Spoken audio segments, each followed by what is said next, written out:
They let you monetize that? Yeah, but in the past, when It's live right now. it's live right now, by the way. But no one's in. We'll start here in a second. In the past, you used to be able to that looks good. Yeah, it does. Okay. The crop job is nice. Crop job's nice. All right. Okay. All right. Welcome to another live Backcountry BSing. We have this is number 45, by the way.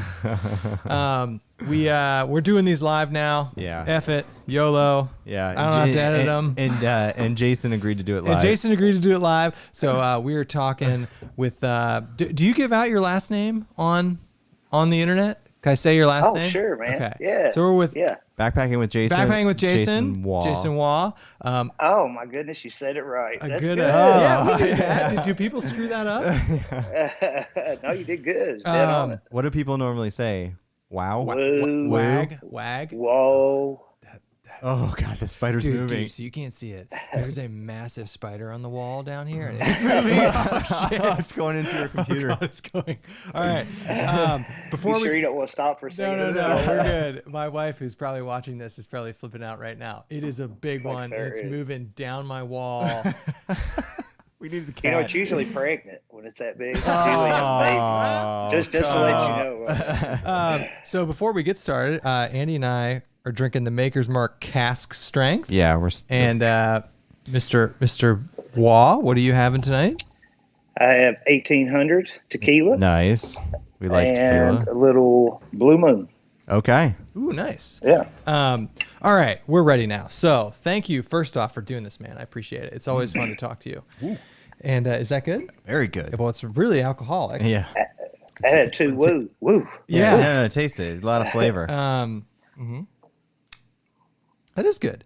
Yeah. We figured with a Kentucky man, we should be drinking Kentucky bourbon, but we do that on everyone now. So, sir, I actually want to, if you're listening, we've actually done a BSing with Jason back in, I think, February or January. With you and Jeremiah, where you came to town. But it was cold. After our overnight, it was super cold.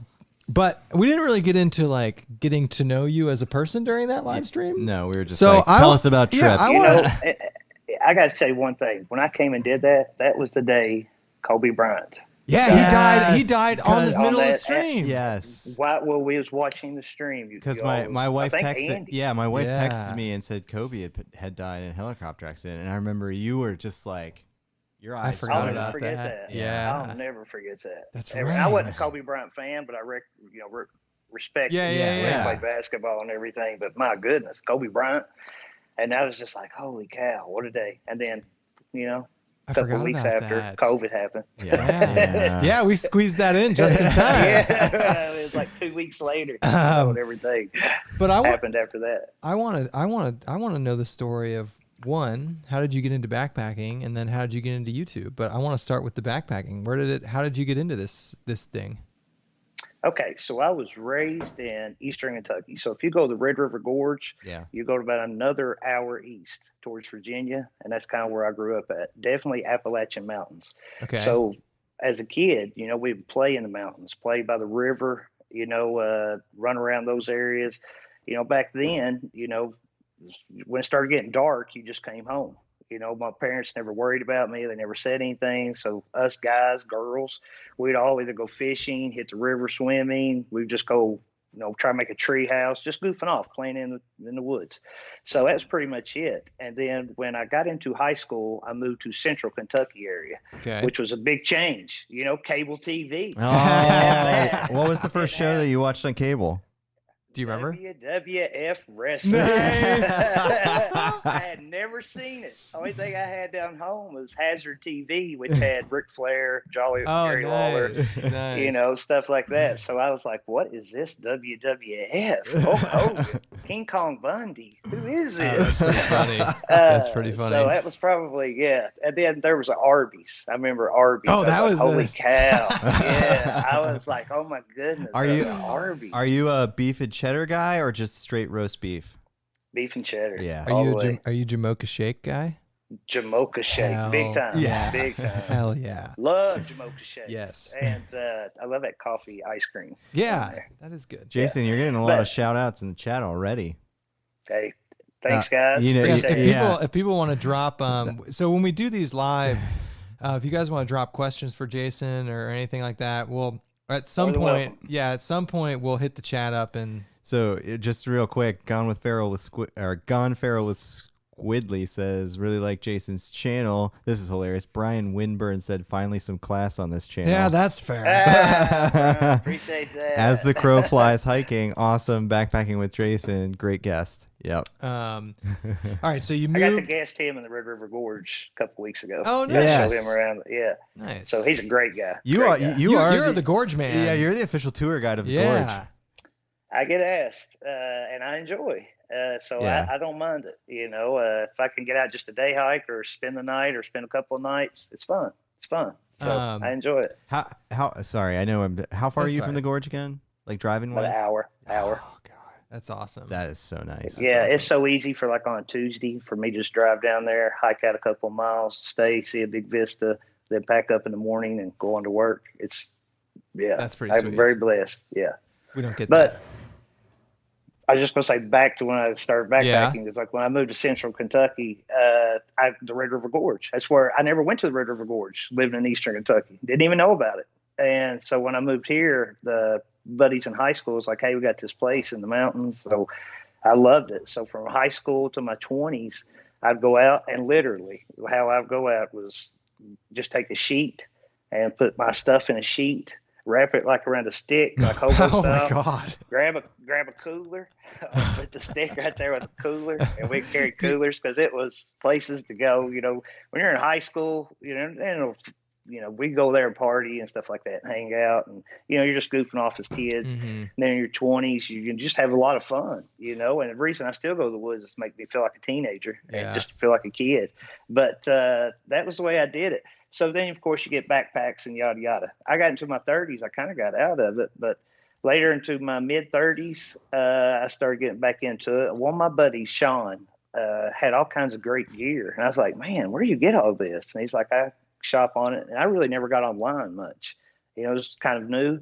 And he was like, I started checking out different things. And then he had a hammock. And I was very envious of the hammock. And I said, where did you learn about all this hammock stuff? He said, this guy named Shug. Yeah. He said, check out YouTube. And I said, what's YouTube?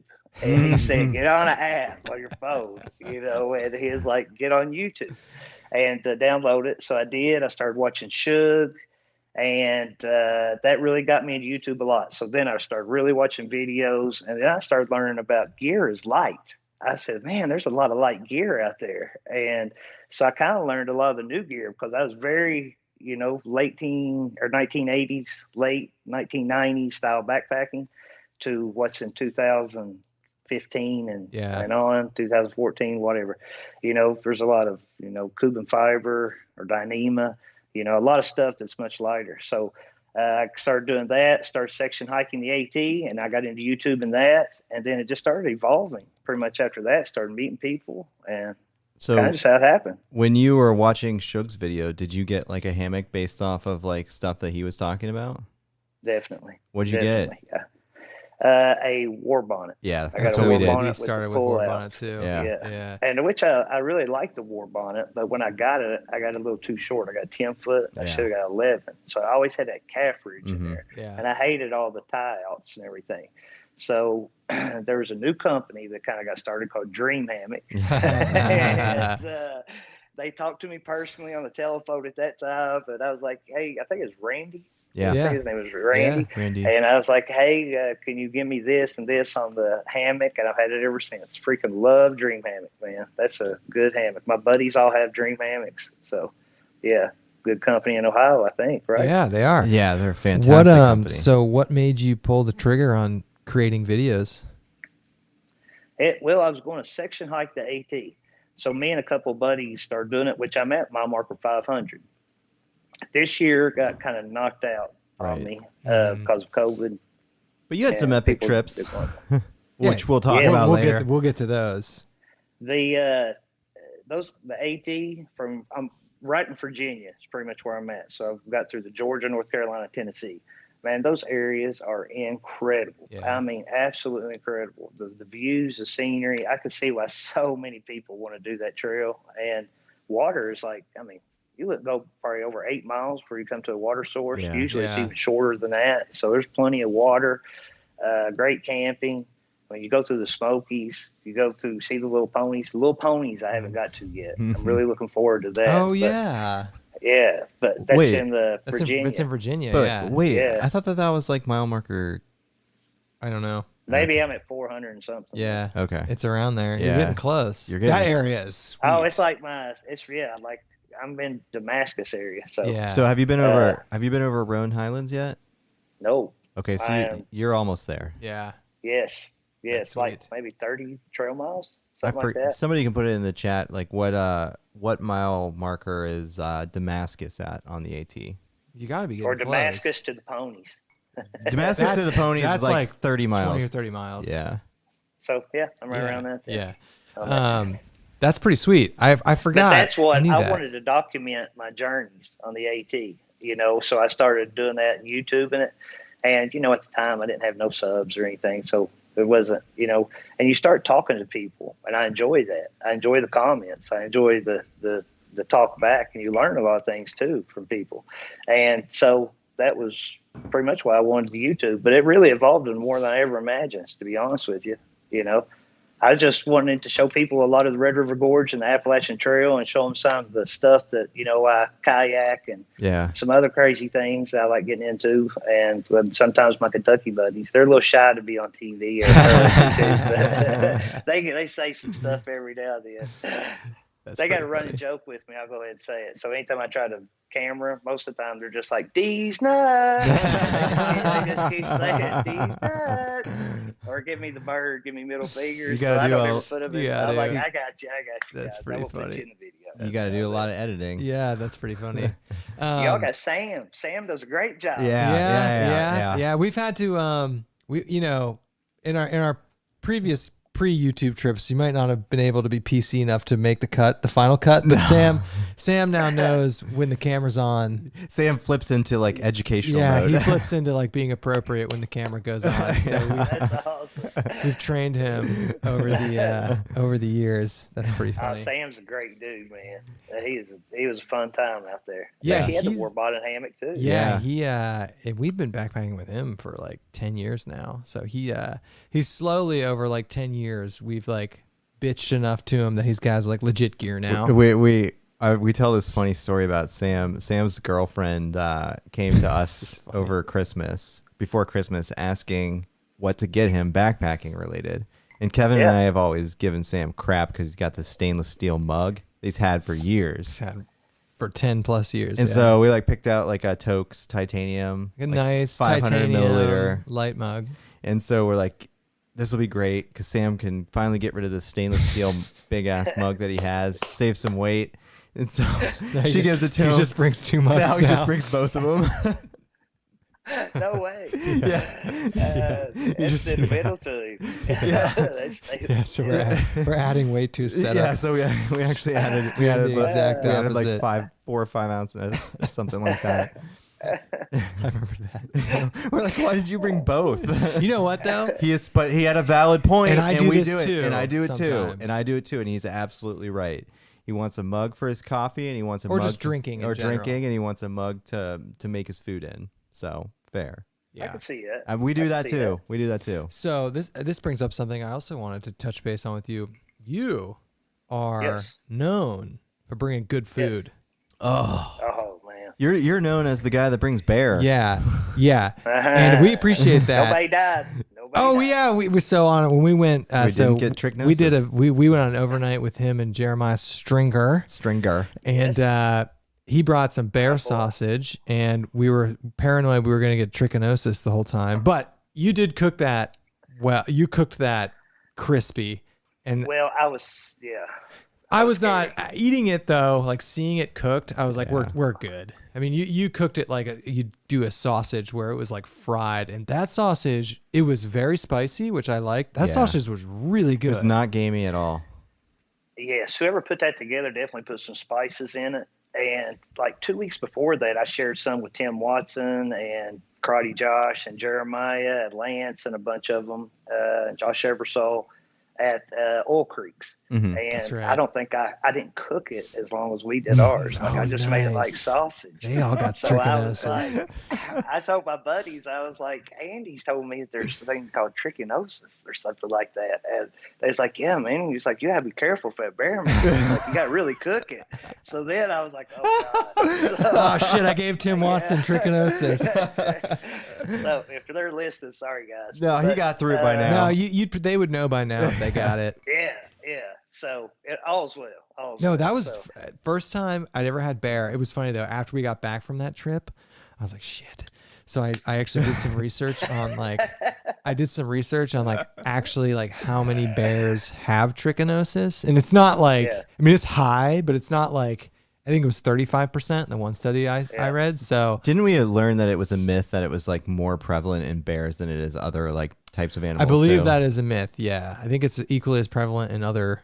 We just eat too. bear more than we eat raccoons or something. But that was the only time I've ever had bear, and I thought it was delicious. Yeah. Now I want like a bear shank. Like a bear shoulder. We'll put it on the smoker. Do like pulled bear. I think I can get some hamburger. I do think I can get some hamburger. Yeah, some bear hamburger. Isn't it? I don't know what he spiced it in. I think he supposedly spiced it up too. I mean, I don't know when bear season is, but I think there's a spring bear season in some places. You got some big bears down there. Yeah, you do. You got some big bears. Closer to where, like, Jeremiah lives on the border, real close to the Tennessee-Kentucky border. Now, Tennessee, their black bears get big. Mm-hmm. They get real big. But the ones like in Georgia and Kentucky, they're a little bit smaller. But farther south you get, the bigger they get. They just got more room to roam. That makes sense. That makes sense. See, we technically don't have bears in Ohio, so it's not something we like. It's exotic to us. I had to look up in Oregon of grizzlies because I was worried about that. Do they have brown bear? No, just black. No. That surprises me actually. Because I thought like grizzly is like a coastal bear too. A brown bear is a coastal grizzly. Okay. So they have them in Northern California. I didn't know if they'd made their way up into Oregon. No. Wikipedia. hey man, that's our source for a lot of stuff too. No, it was like no grizzlies, so I was like, okay, forget it. No bear spray. Yeah, we're good. So okay, let's talk about you going out west. So I know you have done Colorado before. I remember we talked about this. Was that last year?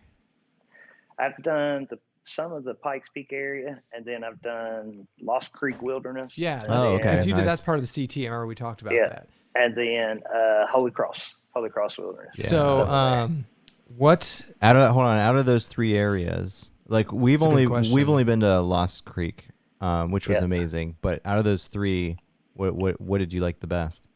Holy Cross. Yeah. Really? I mean, those rocky passes looked amazing. Yeah, it's definitely rockier than where we were. It was incredible. Probably some of the best scenery I've ever seen in my life. I mean, even though you're having problems breathing, you got a smile on your face. Yeah. I mean, you're looking at something that you don't ever see.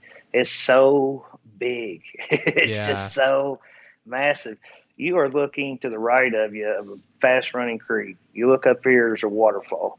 You look over here, it's snow-capped mountains. You look behind here, and it's a lake. It's just scenery, just blasting everywhere. And it's a fun hike, but you can't breathe. It feels like you're breathing through a coffee straw. And, for me, Kentucky is 1,000, 1,500. And then we're going up there. And then you go to the other, it's like, we was up above 11,000 for 4 days. That's crazy. So that's high. That's high. We were above 10. We were above 10 for most of our trip, but not. What was the highest that you got it to at Holy Cross? Was it close to 12,600, maybe something like that? Wow. That's where we couldn't do the pass. Yeah. That's where we didn't get up and over that one. So. Do you wish you would have done more than 4 days? If I did, I would have to go down and just get myself acclimated a little bit. But by that third day, I had like a little blood coming out of my nose and stuff like that. Wow. And then Karate Josh had a little bit. So, and then Tim was feeling ill. Adam felt ill. Dry too. That causes that. One tip I will say, man, is because it was the 4th of July, we got pretty drunk. And I highly suggest not to drink up at 11,500 feet of elevation, because the next day you feel really rough. And I had me and Jeremiah and karate drank a little bit up there. So we did not bring booze to Colorado. We didn't want to carry it. We were out there we were out there for 100 miles. We didn't want to carry it. So the hangover was like 5 times as bad. Oh man, it felt like and we had to go up and over a pass. Oh. So I walked about 50 feet. Did anyone vomit? Take a break.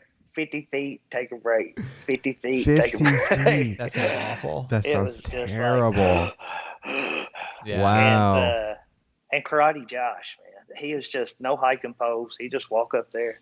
You know, I'm so jealous of how good of shape he's in. Yeah. And but to be honest, I would do that in a heartbeat. Go back to Holy Cross and go. They got these lakes that you can go to. So at the beginning, there's a lake, and then you go on up, there's a pond. And then when you get up to Falls Creek Pass and you get up over it, there's like 3 more lakes that you pass, and then like another pond. So that stuff is like everywhere scenery out there. So yes, I would say that one's the best so far. It didn't look like from the videos that you saw that many other people. Yeah. Or did you just not film that? We didn't really see that many Which people. surprised me. Because when we went to Colorado, it was like nonstop. Packed. And we seen people day hiking a lot. And we met some people when we did our lunch on the first day. Mm-hmm. But once we started getting over the pass, you know, the people got smaller and smaller to where it was like maybe 1 or 2 here, 1 or 2 there. That surprised me. But, you know, when we went up and over the pass, we went the wrong way. And we was kind of, you know, I had to take off my backpack and hand it down to Jeremiah and crawl down these rocks. And he had to, you know, go through snow and everything. And then on that trip, you know, we went to do the second pass and we couldn't ever get over it. You know, there was just too much snow. We passed people saying, hey, we can't get over it. Y'all better turn around. And we're like, we'll go check it out. And we passed another guy who said he was coming up over it and he just slid down it. And I was like, I don't know about that. Yeah. And I want to talk to you about that. Yeah. So did you guys? I was trying to think about how that happened to us, or like during the trip planning phase. Did you guys know that it would be a possibility? So I called down there. Okay, so you did actually like do some intel and try to figure out what's going on. Yes. So they told me at this time of year it's probably all gone away. Yeah. And so they lied. told me. They said they haven't been out there in a month, and they said it should be gone. And the first pass, you know, there's a lot of snow up there, but it wasn't anything that we could walk around or do something like that. But that other one, I mean, after we done walked 3 miles up in that kind of elevation, and it was steep, and we get to that point, we're looking at that, we're in that snow, we're looking at it, we're like, it's just not doable. Yeah. And we had a storm coming up over the mountain. So we decided to turn back around, probably in the 40 degrees, ice, rain. We go and stop and put a tarp up and build a quick fire underneath the tarp area. Wow. And we built fires out there. And then I had like 2 people email me, hey, there's a fire ban. Was there? I was like, oh, I'm sorry. You know, I just emailed it back. I was like, I'm sorry. I was like, I checked on fires and I thought we could and everything. But it was like, no. We didn't do like, fires. When we were there was not a fire ban. No, there was. Oh, was there? There was a fire ban. We didn't do fires at all for 6 or 7 nights. And it was. You get used to it, to not having fire. Yeah. So I wonder, like, too, if normally, like, if there wasn't COVID, if there was more traffic on the trails, maybe that snow would have been packed down a little bit more over time, and maybe like this time of the year, it's a little bit more. This is coming in. Oh, yeah, maybe. Nice. Maybe. Yeah, I was surprised when you said. Now, granted, you're further into Colorado. Like when we were there, we started, you know, much closer to Denver and finished at Breckenridge. You guys are further west in the States, and maybe that's why. But we saw people like left and right. But I didn't think maybe the COVID thing. Maybe that's why you didn't see that many people. But normally, like mountain bikers too, like tons of those. My trip to Oregon, and I just got back from that last weekend. That's awesome. Yeah. So are we ready to go to Oregon? Well, hold on. Let me tell you something about it real quick. With the COVID, that place was packed. Now, I will say in Oregon, pretty much 80% of the people on the trail had masks on. Really? Whoa. On the trail had masks. Is that a requirement? When I say 80%, I mean 80%. Was it a requirement? Were you supposed to? All I knew is you're supposed to wear them in the stores. Right. And That's what we have here. It. But everybody had them on, and I was like, "Wow, man!" I was like, but everybody was so nice. Everybody was like, "Good morning, good morning, good morning." Yeah. And everybody was super nice. I Sorry know, if I jumped ahead. Though. No. I have a question that too. Is so much. Yeah, McKenna is so much better. Okay. When you guys went to Colorado, did you fly in and then start hiking on the same day? Nope. We drove to, I think it's called Vail. Oh, yeah. Vail, Colorado. So we went there. Great town. Yeah. Great We've been town. to Vail. Yeah. And small and like very, outdoorsy. Yeah. Right.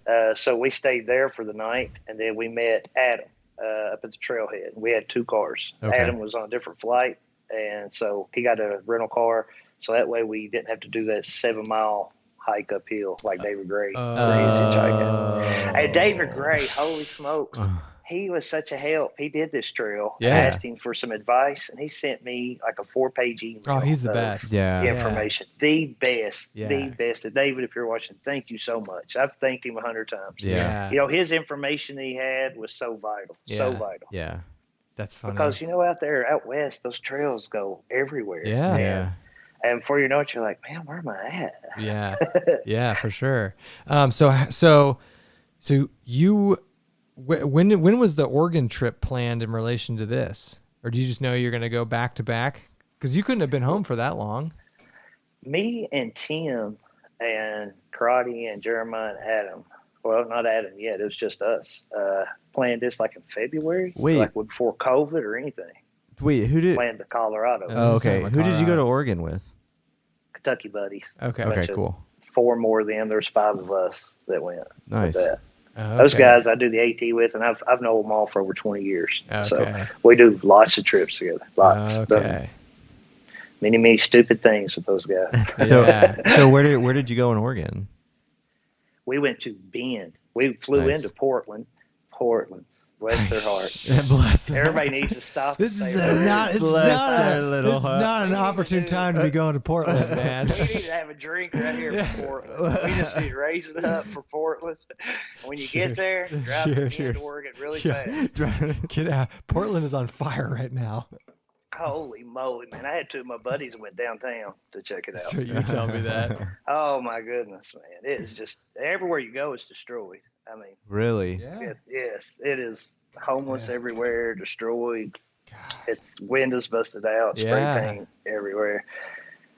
Yes, everybody say a prayer for work. That sucks. How far from Bend, Oregon was like 2.5 hours, 3 hours away. That town is a 5 out of 5. Yeah. It is. I think Oregon State is the college there. We know some people in Bend. We do? Beavertown. Yeah, we follow some. Well, sorry, we follow some Instagrammers in Bend. I was like, I just know Rogue Breweries there. There's a bunch of really good breweries in Bend. And Mount Bachelor, the ski resort. We went to eat before we hit the trail. We stopped at this little diner, downtown. And I told one of my buddies, said, there's a house there for sale. It's kind of a little dumpy, but, it's still in a good area. I said, why don't you buy that, man? We'll have a nice place here in Oregon. We backpack and everything.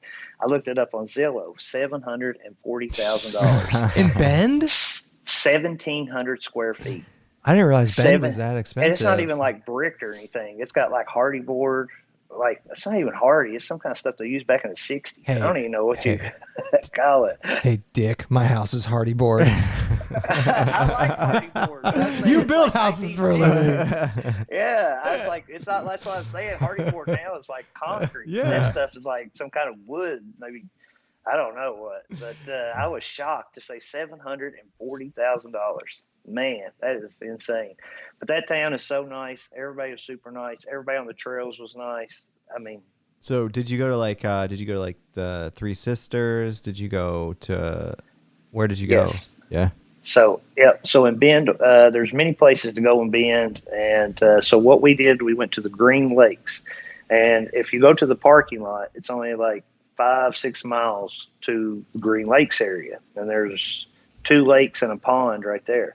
So you go there and then you just get a campsite, but you got to stay there, So they got them like 1, 2, but there's like 30 of them out there. So luckily, we had multiple people tell us we got the best campsite in the whole lake. Nice. I guess because we was there on Thursday morning. So we had a campsite, plus we had a little hill that you go on top and had a vista, so you kind of see the whole lake. That's and everything. Awesome. So we set up camp there, and then during the days we go hike and do things. But so we was going to go see the South Sister, and there's a trail that goes up. I told the guys we should go scout this trail out. They said, "Nah, we got it. It's on all trails. What could go wrong? What could go wrong?" So we go up the mountain, and you start going up the mountain, and usually, out west, you start walking, and there's really no trails. You got to look for those cairns with the little rocks, stacked up, and say, "All right, that's my blaze. I'm going this way." Yeah. So we start going for a while, and I was like, I don't think we're in the right spot, And so we're going up this mountain, and this is like no trees. It's just rocks, screet, and boulders. Oh, God. And so I see this guy way, way over on another mountain. He's waving his hands. He said, "The trail is over here. The trail is here." What we was on is the climbers trail. And over there was the hikers trail. Didn't know there was climbers trail. All trails. So, Gotcha. So we go up all the way up to like this one top area, and me and Derek is there. I've got two buddies who go across the snow. They go up this other way, get stuck in between the snow.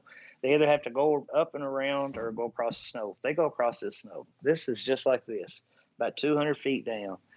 You can't walk across it. They stick their hiking poles. Now, we don't have crampons. Yeah. We got trail runners. They take their hiking poles and stab it to the wall of ice and walk across it like face first. Wow. So why didn't you do that in Colorado? Yeah.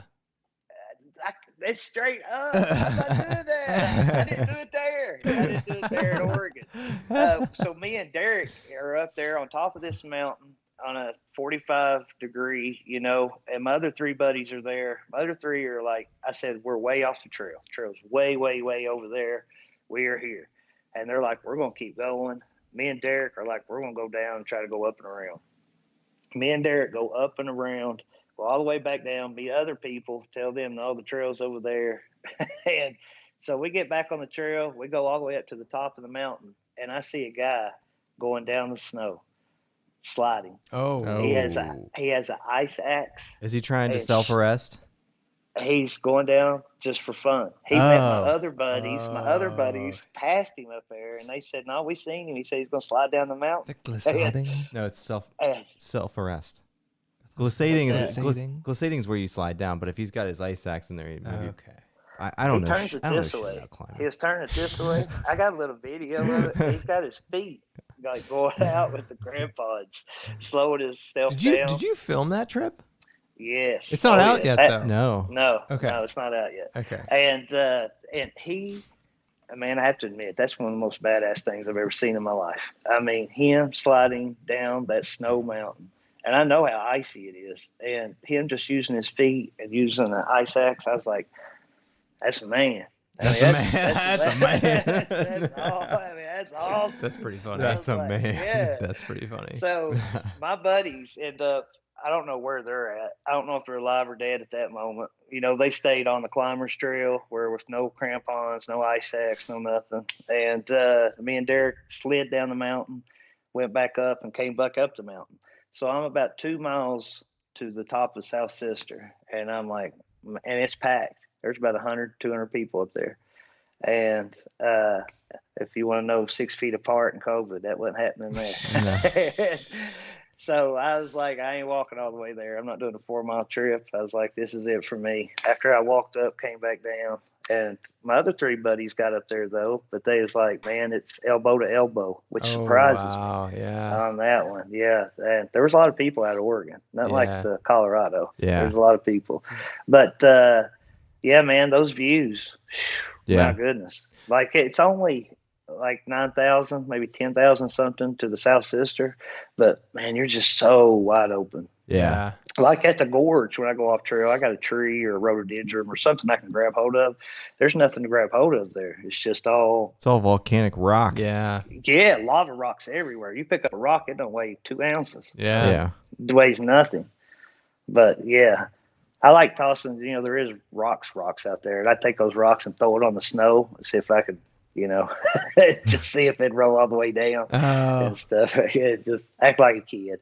But it's pretty amazing up there, man. And that being up on that mountain, going up that way, I was like crawling to get up that on the wrong side, just crawling because the rock would slide. And it was one of the most thrilling and exhilarating, and coming down it. I mean, it's just straight down. So you just slide in spots and stop. And it was, it was awesome. It was awesome. Did you like the Oregon backpacking better than Colorado? Yeah, that's a good question. That is a good question.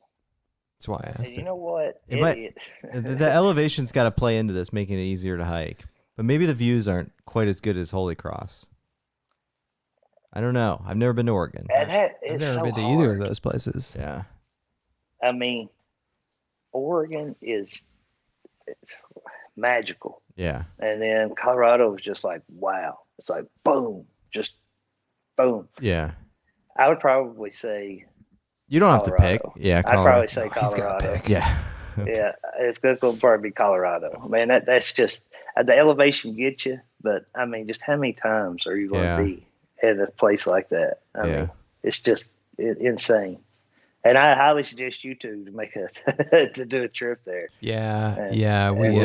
We're West Coast, right? We're West Coast now, backpackers. Yeah, since our sister lives in Nevada. Yeah, I mean, that's another place that's sweet. Is the Northern California Lake Tahoe area has fantastic backpacking as well. Our next trip next year is either going to be Washington or Northern California.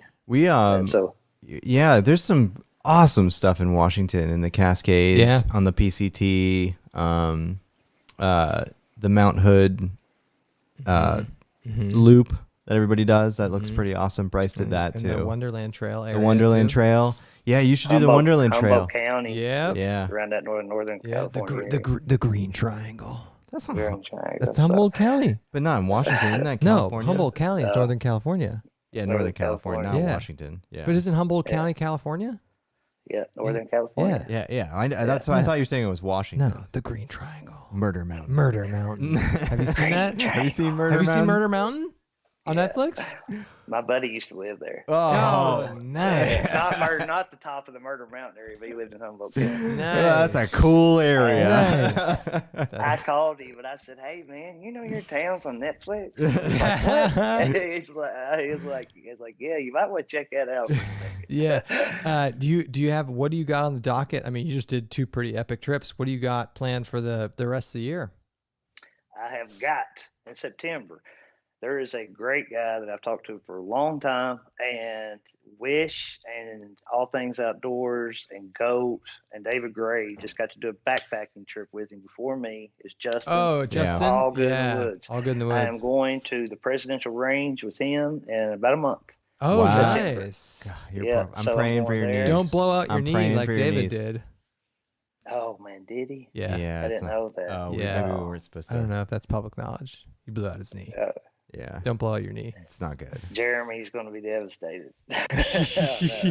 Yeah, he's. And then October, there's a great guy called Miyagi. Miyagi on the trail. Yeah, we know Miyagi. So I think we're going to do the Smokies with Jeremiah and a couple other guys here in Kentucky. He's got a couple of channels, Smoky Bees Natural. And yeah. I know Smoky Bees. They just got through doing the Shelatoe. They hiked the Shelatoe. Those 2 guys. So I think we're all going to do a trip together. And I haven't met those 2 guys yet. And those guys being Kentucky and everything, I really need to go out with those guys.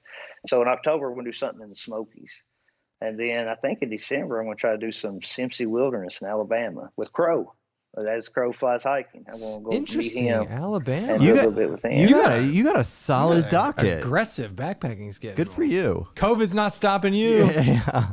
What's that? I don't know what that is. The good thing about this whole pandemic thing is backpacking is, of all the things you can do during this, backpacking is like the one thing that's not really affected by this, really, Yeah. You don't have to worry about it. One thing that I tell all my buddies, is just go ahead and get used to, when you go in a store, just wear the mask. Yeah.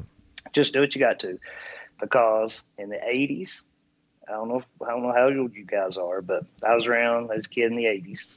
It was nuclear war. Yeah. In the 1990s, it was the ozone layer. The 2000s, it was climate change. 2020s, it's going to be pandemics. So we will see. Just keep your head down. Yeah. Put the mask on. Keep your head down. Your shoulder. Exactly, Yeah. man. Keep the sanitizer. Wash your hands. Keep the mask on, and just do your life. You got one life. Live it. Yeah. I meant to ask you this. How was like traveling to Colorado and Oregon? Was it weird? Planes were packed. Really? Now, I guess one flight there wasn't that many, but most of them, the Oregon flights was packed. Yeah. If someone coughs sure. on the plane, are people like, who is that? Oh, dude, there's this little old lady who just went off coughing, and she was coughing and hacking, and she couldn't get it out of her. And the guy beside of her was just razzing on her, teasing her. And, after the flight, he's like, hey, I was just kidding, and everything. But bless her heart, she was just hacking away, and she was like 2 seats behind us over there. And I was like, oh, my God. I was like, if we're ever going to get COVID, this is going to be it. Yeah. Even before COVID, I was almost ready to wear a mask on a plane because I always felt funky after them. But, yeah, it was surprising, everywhere's the same. You just wear a mask, go in the store. Some people get freaked out. Some people don't. Yeah. I mean, it's just the way it's going to be for a while. So. Yeah. I have not. What about you guys? Are you all like going to the office, or are y'all still at home? No, we're both Andy and I have been working from home since March. Dot too. She's been working at home. Housing been crushing it though. I know, dude. I know, right? Yeah. It's been killing it. So interest rates are fantastic. I mean, this is a great time to be in. It's a great time to sell a house. It's a really good time to sell a house. It's also a good time to buy a house. So yeah, like literally, I mean, I told you this, like we built a house and moved in March 31st. So like right when the pandemic hit big time, we were both, my wife and I work from home, and it was a good time to move into a new place because like couldn't do shit. So just get the new place furnished. And now I never thought I'd be so sick of my basement because I mean, my basement's pretty sweet. Yeah. But I mean, I do miss the office. I don't think we're gonna. I think we're work from home at least until the until there's a immunization or something. I don't know. I mean, basically, our company. So in Ohio, I don't know if Kentucky might have followed the same trend. So in Ohio, things started to get better, like May, end of April, end of April, May. The case counts were going down, and our employer was like, all right, we're going to start this return to office plan, cases are getting better. And then Memorial Day hit and 4th of July hit. And now it's like all bets are off. Their initial plan was to get 50% of the people back in the office by Labor Day, but that's not happening at all. Nope. So, and that we both, we don't work in the same building or anything, but they cleared out all of the cubicles. They cleared everybody out of the building. Wow. Yeah. Wow. And it's the new normal. It's weird. Do you ever think that they might transition from having office space and just keep you all at the house? I don't know. I hope so. Save rent? Yeah, exactly. Yeah. But before all this happened, the building that I work in, they had just pumped $270 million into it in like upgrades and stuff. So it's going to be hard for them to be like, oh, work from home now, but it is a cost saver. Yeah. And like, so I go through these phases of working from home. Like at first it was like, oh, this is sweet. I miss seeing people. Yeah. At first it was like sweet. That would be the biggest. Yeah. And then, so it was sweet for the first like 2 months, man. Like I'm saving all this time commuting. Like I can work out at home easier. It's cheaper. Effectively, I don't have to use my car. I just moved into this house. So I was like, oh, this is sweet. And then in like June, I was like, man, I'm so sick of my basement. And I'm so sick of not seeing people. And I'm so sick of only having one monitor. Now I've flipped back to like, okay, I'm just used to it now. Yeah. And I'm embracing the fact that from a practical standpoint, this is better. Here's a fun stat for you, Jason. Yep. there's a solid chance, and this might apply for you too, I don't know. There's a solid chance that Kevin and I, the only restaurant we will have eaten in 1 year. I'm going to a restaurant tomorrow. Okay, never mind. I might keep this streak going. The only restaurant I'm going to a patio though. Okay, is Applebee's in West Virginia. If Yeah, this keeps going so on, we went to, so in between our West Virginia trips, we our whole thing, I'm sure you guys the same way. After we get done from a backpacking trip, we're going to the nearest restaurant. We're getting a draft beer, a burger. So we're in the middle of nowhere, West Virginia, and we come out of a 4-day trip. We're like, dude, we're in between two trips. And God love them. The only thing that was open was Applebee's. And they had just opened up their dining room. Just opened up the dining room. And that's the only restaurant I've been in since February, I think. You got to be kidding me. Yeah. No, I'm going to a restaurant tomorrow. So that'll change. But God love it. Applebee's, it was fantastic. No, the pens were soaked in bleach. Everybody was spaced out. You know, they did a good job. They did a great job. And we weren't wearing masks, but all the people that working there were wearing masks. Well, once we sat down, we took them off. Once we sat down, we took them off. But I like Applebee's. I love Applebee's. Yeah, it was good. Cheap. They had solid. disposable menus. Like they had this thing nailed. Yeah. In the middle of backwoods West Virginia too. Like not a place you would think that would take COVID seriously, but they had everything. In the Hampton Inn we stayed at, they had everything good to go. Yeah. So I am going to a patio restaurant tomorrow. So I'll go to patios now. Nice. I would like to go to a patio. It is weird though, man. I mean, it's just we did have 50% for restaurants. We have that. Really? We have that. But then they dropped it back down. Now see, we're at 50%. We're at 50%. Just nobody want. A lot of people don't want to do it. Yeah. Are you guys under a statewide mask mandate? Yeah, we got to wear them in the store. Yeah. Okay, so if you go in stores, you got to have the mask on and all that. So it is what it is. Yeah. You know? No, it's fine. If we don't like it, vote him out. That's the way I see it. So, yeah, that's true. Yeah. I mean, yeah. Sure. I like complain about it. I like rocking the bandana. You look like a badass. What's your mask of choice? A black one. Nice. I got a black mask. Nice. I did have Dodd had a bandana because I used to be like, I'm not wearing no mask. I'm just gonna go. But when it's a mandate, I'm gonna put the mask on. Yeah. I don't want to be mask shamed. No, don't. Yeah. Oh my goodness, dude. Mask shaming is a thing. Did you have a buff with you? Could you at least whipped out a buff and go? I had a buff on my head a lot of times. Yeah. But, I'm outdoors. Yeah.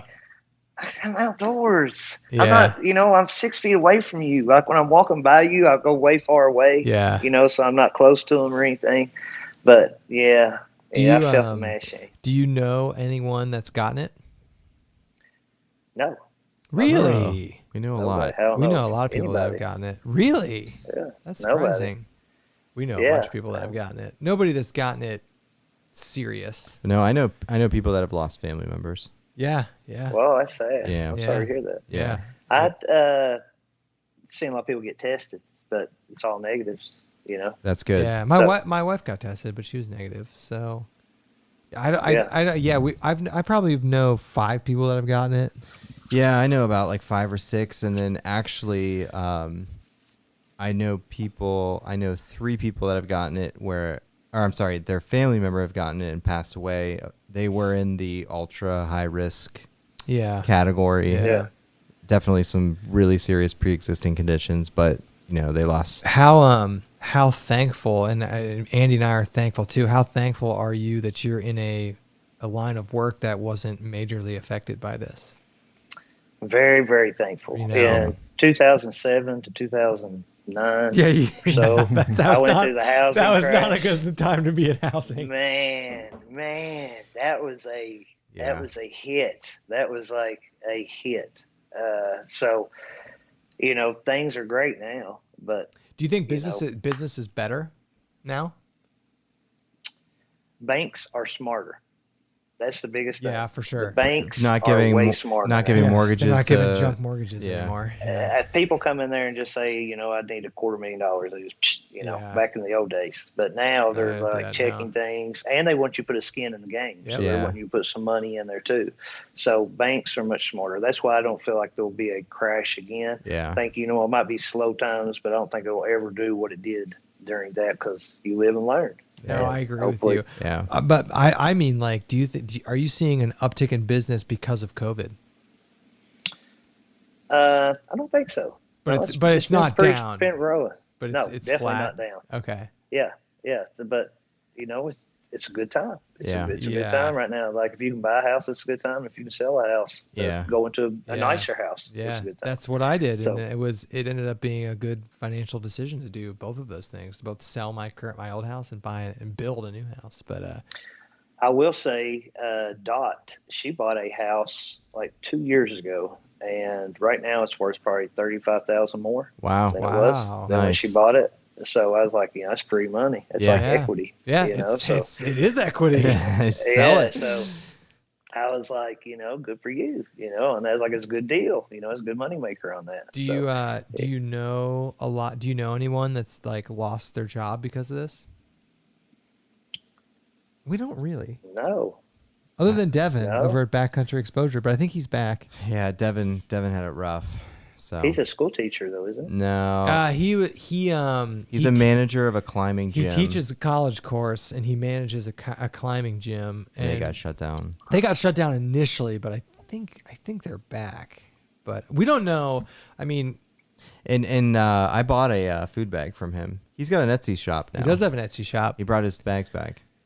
He seems like the nicest guy. Super nice. Like, if I leave a comment, he always answers. Yeah, and I talked to him like through Facebook Messenger, because I was asking him about some trails, and we was going to try to go out to Utah and meet him, but of course, all this. My dream is to go out there and go fly fishing with him. Yeah, that sounds awesome. Yeah.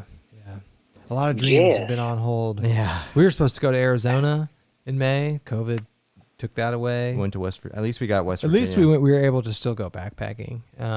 There's a little place called Kentucky that y'all can come to. That's. We were reminiscing about how much fun we've had at Red River Gorge, so we're definitely going to hook up with you. Yeah, we need to go to River Gorge with you. Yeah. Either that, or like in the wintertime, I like going to Cave Run Lake. Okay. It's a beautiful area of creeks, lakes. It's nice trails. It's real fun. To go out there during the wintertime.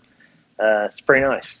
I'm considering a little renting a cabin staycation with the wife in Red River Gorge, actually, like a non-backpacking trip. Yeah. If you want me to scout out the cabins. If I do that, I'll be giving you a call. Don't worry. Like which ones? It looks like the nice one out there. You guys can come hang out. It just seemed like a cool place to do that. I never, and it's only 3.5 hours from us. It's really not that far. If your wife's okay, a little on heights, she is. Try to look up the tree houses in Red River Gorge. Yeah, okay. Mohican has those too. Are they like you can rent them and stay there? Yep, sure can. And some areas they have like the glass floor. Oh, it's called. She's probably watching this. Like the tree houses. Tree houses, and Red River Is this something you can do in colder weather? That I don't know. I don't know if you can build a fire up there. I'll check that out. Yeah. Allie, she's watching. Google that. Allie, check that out. Check it out. Yeah, check it out. Dot and I just got. We did Gatlinburg not too long ago, and I took her up to the Space Needle in Gatlinburg. Nice. Yeah, she kind of freaked out on that one. I've been there. Like 400 feet. I think it's 407 feet. That's like that. Funny. That's how crowded was Gatlinburg? Packed. I've heard that. No mask. No mask. In the store, people put on the mask. Outside, no mask. The interesting thing is, I was thinking about this today because I was reading some of the papers that have come out. There's really not, in terms of the known transmission, now there's a lot of community spread that we don't know where you get it, but people, by and large, of all the known transmissible cases, they're not getting it outside. No. And they don't know why. It's interesting, actually. Outdoors. Well, isn't there the theory of UV? There's that, but then it's like, what about people at night that are outside? They might be getting it. Maybe just exposed. This thing is spreading in bars. Yeah. And to a lower extent, churches. You know, people indoor, and the interesting thing about bars is people tend to they're closer together and they tend to be talking louder, and that they think that's part of it. But the point is, by and large, if you're outside, it seems to be pretty safe, which is not the case with a lot of But stuff. what about? But aren't they attributing like a lot of the spread to the riots as well? I don't know if they are. I think they are. I don't know. I think they've traced. Certainly, there's going to be some spread. Absolutely. Maybe not as much as you would think. But I think if you're out, like if you're backpacking, that's why when you said a lot of people that were hiking in Oregon were wearing masks, that surprised me. Oh yeah, 80%. Every bit of that. That surprised me. My friend who's going to Colorado in a couple weeks was saying that some of the trails where they're going to be actually say that they require a mask on it. Which is if it's a highly trafficked trail, that would make sense. Yes. But like outside here, like when I go running, I'm not wearing a mask. No, I'm walking not around outside. I'm not wearing a mask. No, I'm wearing a mask, and I'm not anti-mask or whatever. But I just feel like if you're outside and you're not within 10 or 20 feet of people, you know, I'm good. Do you want to get to? Do we have? Yeah, we got some comments for you, Jason. We got some comments. So we've been going almost an hour. Didn't that go fast? Yes, it has. Yeah, chit chat with you guys. Yeah, man. It's a shame. It's a live show. It's a shame because we much prefer to do these in person. And we're gonna bring you back up because you gotta see the new studio, man. I got stuff to show you. Yeah. Yes. Yeah. Hey, what is it? Where did we go last time? Mohican? No. Yeah. Where did we go? No, we went to Zaleski for just an overnight. Zaleski. That was fun. That was fun. That was super fun. And I'm trying to think. In the rain. I know. Sleet. Rain and sleet, freezing rain, snow. That was a fun trip. But I'm trying to think. Do you think there's going to be a Ohio YouTube meetup this year? No, because you know who normally organizes them. Yeah, but he would still. I'm talking because of COVID. Oh, I don't know. I doubt it. Yeah. What? You don't think Adam wrestles? I don't know if you. I don't know. He's out of the YouTube game, but I still think he would do it. I miss wrestling. He's around. He would love to hear from you. He's around. Yeah. He's not making. I'd love to go. All I've ever seen wrestlers at the Ohio meetup. Yeah. I'm trying to go backpacking with him. Oh, yeah, he's fun. Yeah, they're fun. We did Archer's Fork with them. Yeah. It was super fun. All right. What do we got? We got some comments for Mr. Jason? Okay, so I'm going to start at the top. So Jay Perry says, how does the Red River Gorge compare to Linville Gorge? Have you been in Linville, Jason? I have been in Linville Gorge. So how would you compare him? Now, the Gorge has my heart. Right. And I'm going to have to say that the Linville is pretty spectacular. Dude, I think the views are better at Linville. Linville Gorge has some views. It is very massive, and the river. When you go down by the river, the rocks in there, and it's big, and they have campsites with great big nice fireplaces, and the scenery up top, like Rock Jock and Table Rock. Yeah, it's beautiful, pretty spectacular. But the hiking is definitely more aggressive at Linville, I will say. Yeah. Yeah, I wish I lived close enough to Linville to do the off-trail stuff to see what it's like. No, we tried it, dude. We tried it. It was an absolute disaster. It sucked. It was a disaster. Rhododendrons or just we have a video. That's the first time we met Frozen, and we attempted to do an off-trail segment. We kind of did it. We did it for a little bit, but we had to bail because it was so bad. We had to find a road. Yeah. Yeah, it was bad. But the views at Linville were amazing. But the views at Red River are fantastic. Linville Gorge is pretty incredible. Yeah, it's incredible. I will say the Linville Gorge is like bigger. It's just bigger. There's spots in the Red River Gorge where you can see those boulders and stuff, but it's really like it's not as plentiful as it is in the Linville Gorge. Like I said, the Red River Gorge is going to have my heart, but Linville is way up there. It's pretty sweet. Yeah, I don't want to say it's better than the Red River. But you're saying it's better. You heard it. Yeah, you hear what I'm saying, but I'm not saying it, okay? All right, next question says, so Jason, what's your favorite, this is from Huck Outdoors, what was your favorite part of the recent Colorado backpacking trip? Falls Creek Pass. Yeah. Walking up or going down the Falls Creek Pass top on there. was absolutely incredible. To see those waterfalls, snow-capped, the lakes, the creeks, to see all that scenery, the little, I think they're called marmots, these little marmot animals. I saw your video. Like I saw you posted. Yeah. Man, when I beefed up on me, swelled up, I was like, dude, I'll knock you out. Don't step on me. But, that would be my favorite, and I really like Huck Outdoors channel too. I think his name is Jason also. Yeah. He I watched some. He was with Devin doing a bunch of stuff. Was that was he Huck? Were you with Devin and Bryce and Amy? I think you were. Yeah, he was, and Dan. And Dan, that's right. Yeah. Dan. Yeah. All right. This is from Ben Hodges. Says thoughts on using an umbrella for backpacking. Jason, you have any thoughts on that? I have never used one. I watched a guy the other day, and he really gave a lot of good tips on using an umbrella. And I'm still on the fence. He almost sold me, but a lot of times when you're hiking in the rain, mostly you're under canopy. So if you just put a jacket on, or it's windy, and if you got wind, the umbrella's useless. And there's very rare time that the rain is just coming down with no wind. And that's the one thing that I'd hold up on. So I'd probably say I'm against it. I think I'll stick with my rain jacket. What about for sun? That's when I think to use them. Like the Chrome Dome. If I was doing a desert, which I never got to do a desert, and that's definitely on my list, I think I would. But if I was just like up on top of a mountain, like in Oregon or Colorado, where you're above the tree line, no. I still wouldn't do it. I think I would use the buff in like long sleeves. Remember when we talked to Erin from Backcountry Foodie, and she got a serious injury from the umbrella? She got a serious like shoulder injury from like because she attached it to her shoulder strap. Because she set out to through hike the PCT, and she made it like 500 miles, and then threw out her shoulder from the umbrella. And then she went over to the AT. It started at Harper's Ferry halfway through to try to get some. She like rehabbed her shoulder. That's right. And then went to Harper's Ferry to try to continue north. Yeah, and then I think got another injury. So that's right. That's funny. All right. So next, I know it. Tim Watson had a pretty sweet. Tim had that big sun hat. I love Tim.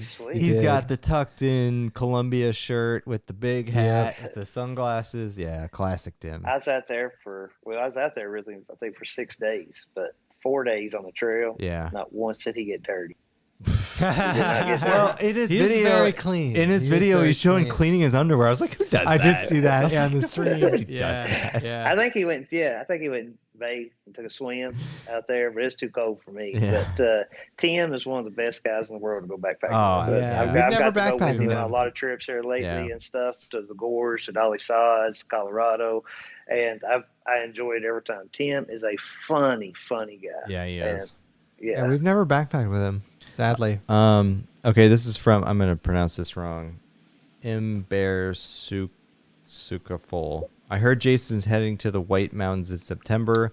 What trail are you checking out? I highly recommend doing the Pemi Loop. I am doing the Presidential Range.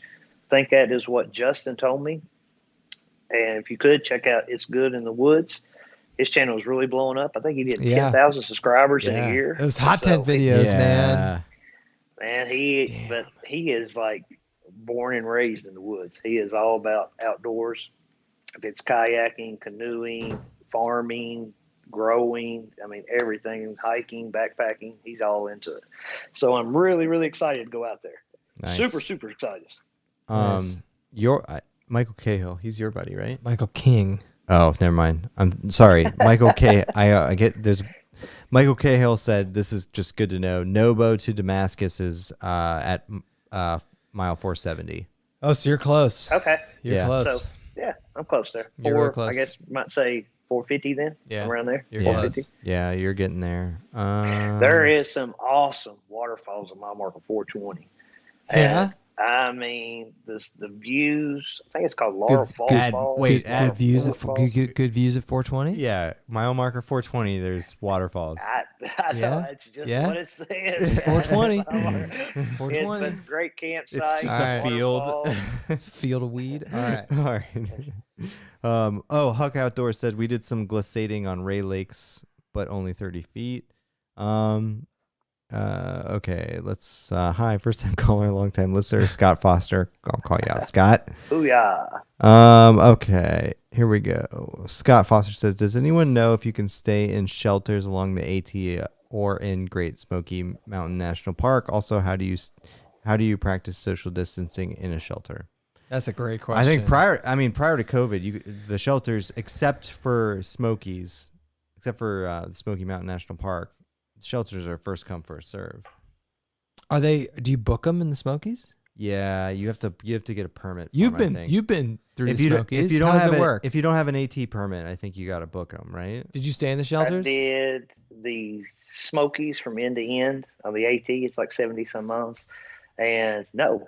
There's ridge runners up there. Yeah, they'll and the check ridge you. runner was like, he said, you have first come. He's like, and I said, man, I don't want to stay in that shelter. Yeah. I got a nice hammock. Yeah. I got a nice hammock. And they're like, you're good. Okay. So they let me go down there. So if you're doing that section, they kind of want you to, but it's not mandatory. Nobody was like, hey, you need to stay in that shelter. Now, if I may say to that guy, I would say, if you're going to the shelter areas to stay, I would say, don't stay in the shelter. I would say stay in a tent or a hammock and not go in the shelter area. Yeah. Hey, you don't have to worry about social distancing. And by the way, I forgot to ask you this, and this was on my mind. How'd you like sleeping in a tent in Colorado? Yeah. I do a tent. I usually just do it in the wintertime. Yeah. Because I like being in a enclosed area in the winter. Like even sometimes I might turn on my gas a little bit, warm up. Oh. But I enjoy that little dome area. We need a hot tent. There. We need to get a hot tent. Man, just turn on your gas canister. Dude. You're in the duplex. Just turn it on. We need to get a hot tent. We can all hike it in. Yeah. We'll get a 6-person hot tent. You know what we'll do in the hot tent? Maybe I can get Justin from It's Good in the Woods to hook me up before those we'll make it a hot tent. All right. Okay. Man, I live in Kentucky. That it's sounds like inappropriate. 20 degrees. All right. All right. This is a good question. B3 Outdoors says, if you're taking questions, best way to cook a burger backpacking. Jason, you're the you're the king. Flip it often. Everything outdoors is when you're cooking, so you don't have a set on there. Yeah. So if are you cooking in a skillet? Are you cooking on a grate? What are you doing? What's your ideal? If I had my ideal way, I would have a good rock, not a wet rock. Wet rock will explode. You're cooking dry on a rock? Oh yeah, a lot. Really? All the time. Wow. Yeah.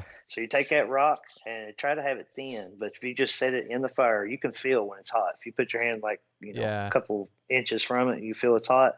That's right there. Then I would just do it right on the rock. That fat from the hamburger will be able to move it and everything on there. I've never cooked on I've never cooked on a stone. Yep, I do steaks like that all the time. Really? Right on a rock. You don't? Because I know I've seen you pack a grate in. Yeah. I've been spoiled here lately. Yeah. So I've been carrying that, but no, you can just do it rock. I do it quite often. I've never done that. We should do that. Yeah. Nice. No, that's good. Good. So there's just a bunch of comments. I would say that's the best. I'm looking. A stone cooked steak. Sounds kind of good, actually. Sounds like I do want to make a man. I do want to make your steak and peppers that you make. Yeah.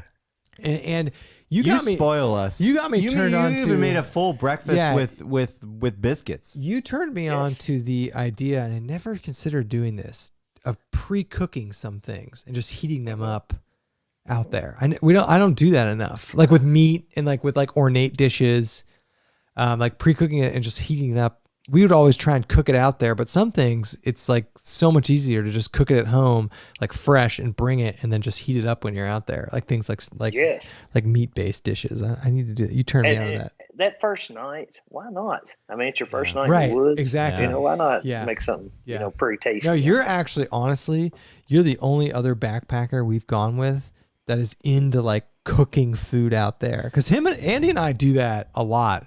And most people we go with don't do that. You're the only other one that really has, like, you do it more than us actually, but you're the only one that does it like regularly, It's kind of weird. I've done a lot of, like lake camping, car camping, stuff like that, a lot of lake life. So when you got that, you got coolers, you can bring eggs, bacon, so that's kind of stuff I like to do. Yeah. In the summertime, if you're doing the AT, no way.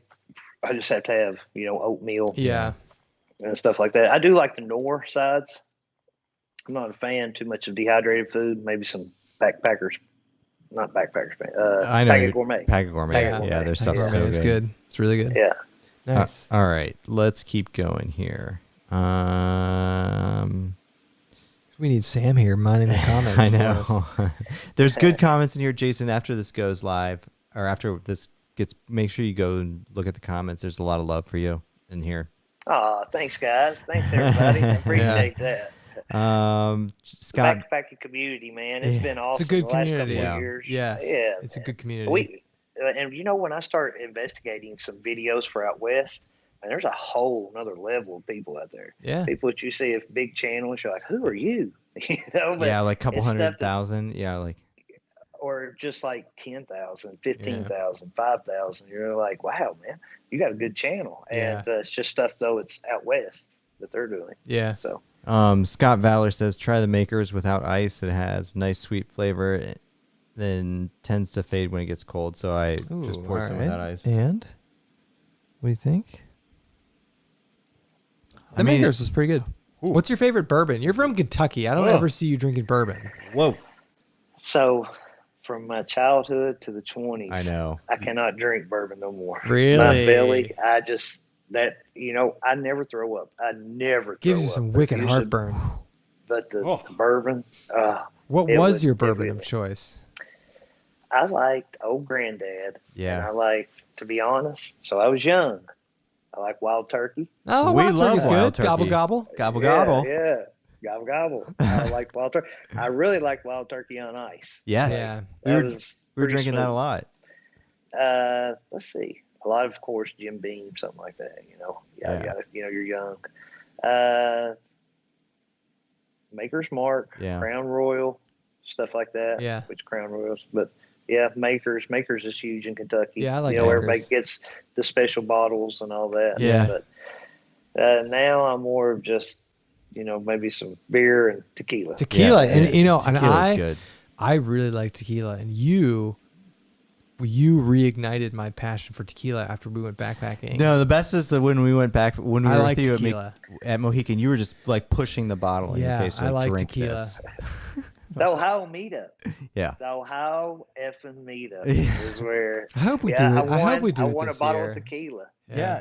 Here's our ATOD. Here's our trammy. Our trammy. And ATOD's in the chat. Yeah. We still have it. Yeah. I keep saying one of these days we're gonna drink it, but then we just don't. No, it looks too cool. It does look cool. Yeah. Hey, Tuesday I was out with Jeremy. I was out in the gorge with Jeremy. Oh, nice. And I took him to a spot that's kind of way out, and it's a swimming hole in a creek and all that. And we stayed out there, and Jeremiah came. No YouTube and no nothing, just hanging out. Oh, that's fun. And he said he's trying to figure up some awards. He was wondering if the Ohio meetup was going to be this year or not. Him and me both. Yeah. I think I would go. Absolutely. Please, Restless. Yeah. Come on, Restless. Yeah. Put it up. And did we nominate Bryce's land? As the Ohio meetup? We could do it here. I mean, sadly, I could. You got a big land? We have access. We do. We have access to it. We could, if push came to shove, we'd have to be a little careful though, but we might. Yeah, I mean, you've been to that meetup. It's a frat party. Yeah. It's bigger than a frat party. Yeah. I mean, it was off the hook last year. Yeah. Hey man. I know. That's what it's like. That was party time. Yeah. That was fun last year. There was a good group of people at stake. I think it's probably 30, 40 people. Now you weren't there. The year before was bigger because it wasn't 20 degrees. It was 85 degrees the year before. Yeah. There's one year y'all had it that I heard a Frozen story. That was the year I'm referring to. That was Frozen's meetup. That's what do you mean meetup? He had a meetup. He had his own meetup. He had his own meetup, which was basically an Ohio YouTube meetup. All right, next question. What do we got? Okay, if you're ever in Colorado, you have to try 80 Laws 4-grain bourbon. Okay. Sounds good. Okay. Oh, Miyagi says, we would like to hear how the boys handled the altitude in Colorado coming from east to Mississippi. Doesn't sound like you handled it all too well. Yeah, not too well. Especially after drinking tequila. No, it was pretty tough. It was very rough. And Miyagi, I'll be seeing you soon, Miyagi. You ever see Miyagi's buddy Milosh? No. Yeah, I have in his videos. Yeah, But he commented and said Milosh was coming to whatever you guys are doing. Yes. Yeah, there you go. Yes. But okay. Oh, Outdoor Transient says have not worked since March 16th. That's awful. Wow, sorry. Ginger Rush says I haven't worked since March either. Yeah, sorry. That's terrible. Sorry. Okay. Richard Bannister says, glad to hear you are coming back out of this way for the TRT. Do you have a recommendation for a container to carry a small amount of ice cream, something cold for the Yeti, dude, the Yeti. We have these little Yeti makes these little like lunchbox things that we carry frozen stuff in. I have a zippered one. It works great. It'll give you one. It'll give you 1 day. Okay. Let me see here. I'm going through, looking at a lot of good comments here. Outdoor Transient said, Andy, you still rocking the alcohol stove? I sure am, except we've been lazy and been using the pocket rocket lately. We have a bunch of canisters too. We're trying. You know, you have that problem too. You always have those canisters lying around. Dude, I've got. Have you watched his freaking gear storage video? This dude has like 10 MSR cans. More than that. Yeah, I remember watching that. He's got like 10 of those red cans in there. Oh man. I go on the AT and I take those little ones on the AT, and so when I'm out there, whatever 4 or 5 days, and so when I get home, I hear a little bit, a little bit to the side. So when I go on a new trip, I just buy a new one. Yeah, I know. But yeah, man, I've got tons. Are you always afraid that you'll like take one of those like partial cans and run out on the trail, and so you're like, I gotta get another one? That's what we do. I took one. Yeah. I took one time. My buddy was going stoveless. He's like, hey, I'm going stoveless. Then he said, hey, can I borrow your canister? I was like, yeah. And time goes by, I look over, and there it was running. I said, hey, man, you done with that? And he's like, yeah, sorry. And which he forgot about it. So I ran out of gas. I was like, he had it open? Yes. And then which he didn't have a stove either. So then I had to go stoveless for the rest of the trip. I was like, thanks, dude. That sucks. Tyler Campbell Outdoors says, just got back from Red River Gorge trip last weekend. Had a great trip. That's awesome. I think I gave him some tips. I think he emailed me. Yeah. I'm about positive he emailed me. Yeah. Nice. So Scott Foster is dropping some knowledge. Said the protest didn't attribute much to the spread since people mostly remain 6 feet away and mostly wore masks. That's good to hear.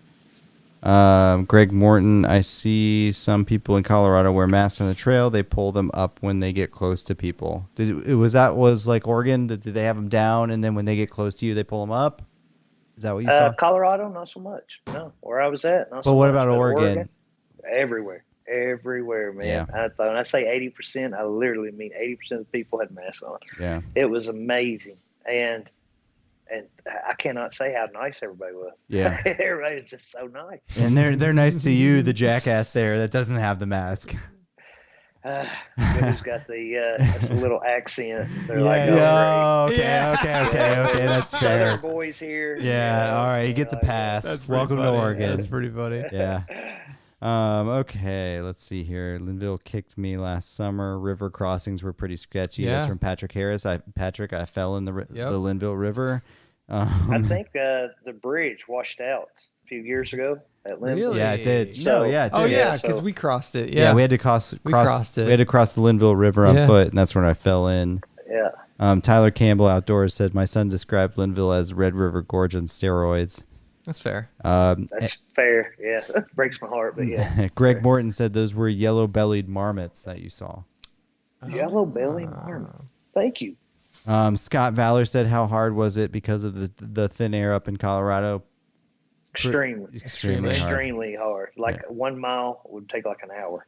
Wow. And and breathing and extremely hard. But I must say, you're going to have a smile on your face the whole time. Yeah. The scenery and the views.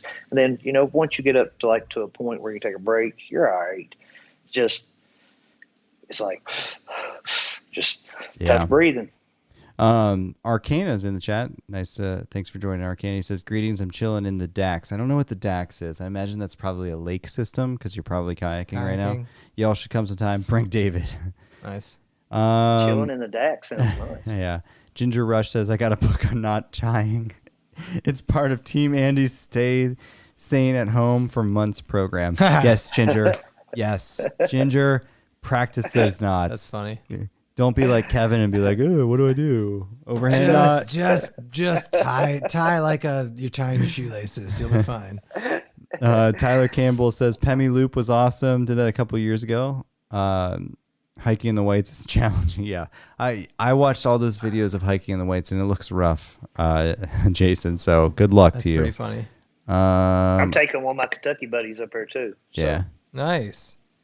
All right. I'm just going through the last, see if there's any other questions. Anything for Jason? A lot of good stuff here. Makers 46 is fantastic. Buffalo Trace is great. Buffalo Trace. How did I forget that? Buffalo Trace.